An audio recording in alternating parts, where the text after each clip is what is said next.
Kisah Fatmawati, perempuan penjahit bendera merah putih pertama untuk Indonesia.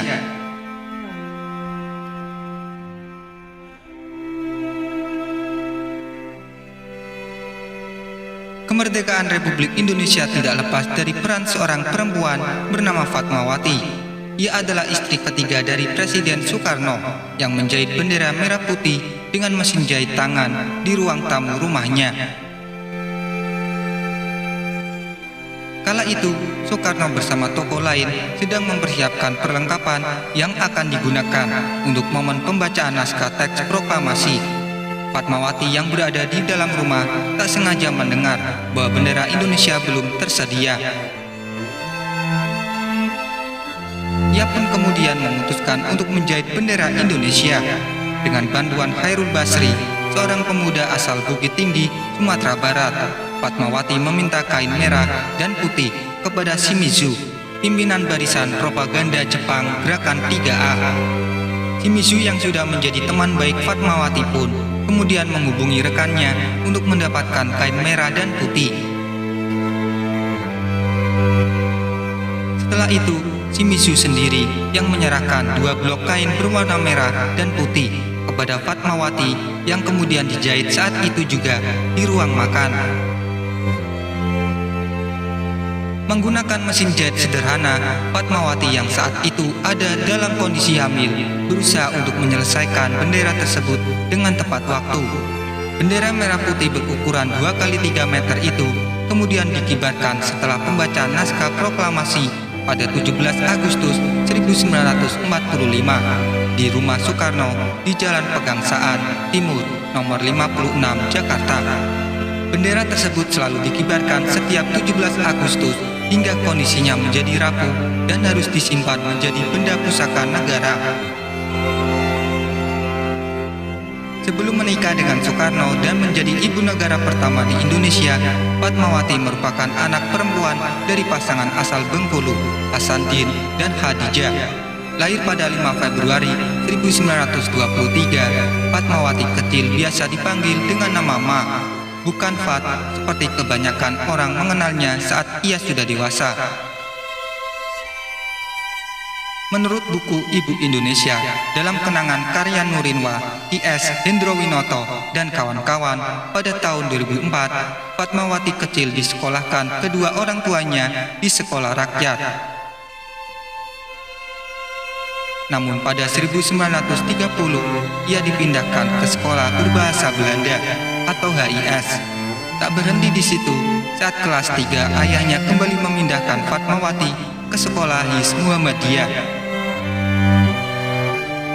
Sebagai seorang anak perempuan, Fatmawati tumbuh sebagai perempuan muda yang kuat. Ia pun rajin membantu kedua orang tuanya.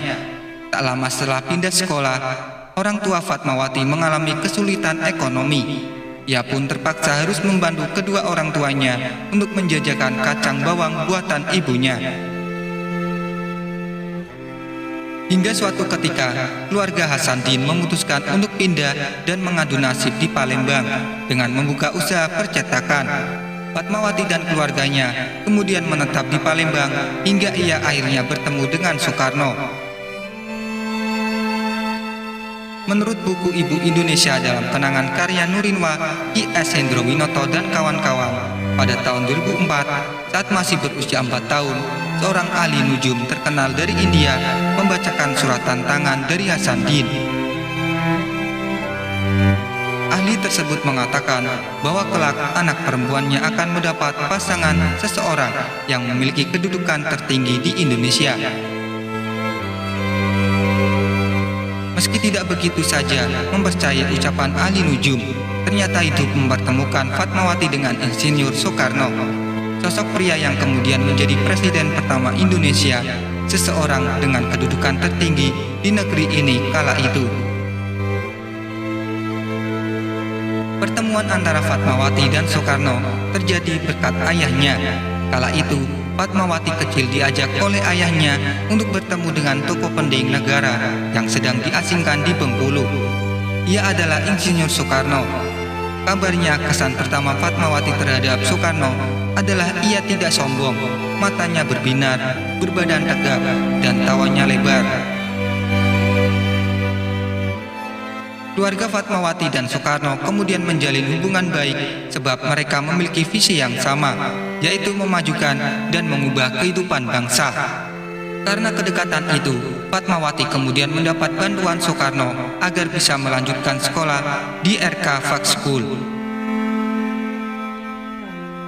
Hubungan pribadi keduanya kemudian terjadi setelah Hasanuddin berusaha untuk meminta pendapat Soekarno bahwa ada seorang pria yang melamar Fatmawati.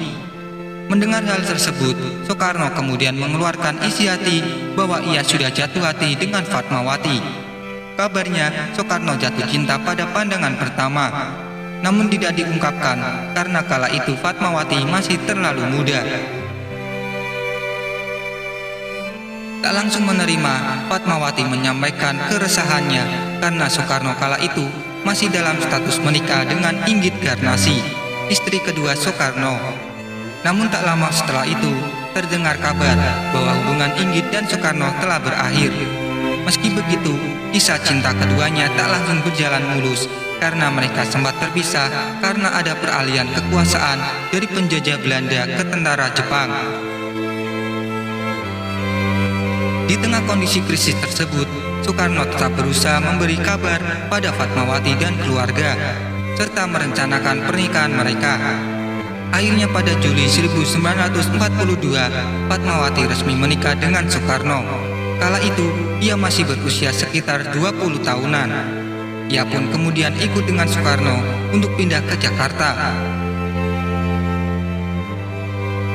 Pernikahan keduanya dikaruniai 5 orang anak, yaitu Guntur Soekarno Putra, Megawati Soekarno Putri, Rahmawati Soekarno Putri, Sukmawati Soekarno Putri, dan Guru Soekarno Putra. Dalam tugasnya menjadi ibu negara, Fatmawati setia mendampingi Bung Karno sebagai presiden. Di setiap kesempatan, Fatmawati selalu tampil sederhana. Ia memberikan teladan yang baik bagi perempuan Indonesia, baik dalam bersikap, bertingkah laku, maupun berpakaian. Kemanapun pergi, Fatmawati selalu memakai kerudung yang menjadi ciri khasnya, dan Soekarno selalu memujinya. Hubungan Fatmawati dan Soekarno renggang setelah sang suami meminta izin untuk menikah lagi pada 1953. Ternyata Soekarno telah menikah siri dengan perempuan asal Jawa bernama Hartini. Tak setuju dengan keputusan tersebut, Fatmawati meminta agar Soekarno segera mengembalikan Fatmawati kepada orang tuanya setelah Soekarno menyelesaikan semua urusan. Keputusan berpisah ini diambil oleh Fatmawati karena ia tak setuju dengan praktik poligami yang dianggap tidak adil dan merendahkan martabat perempuan.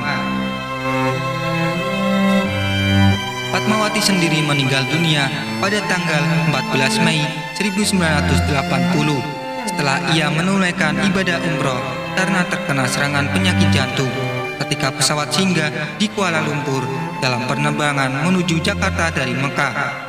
Ia dimakamkan di pemakaman umum Karet Bifak, Jakarta.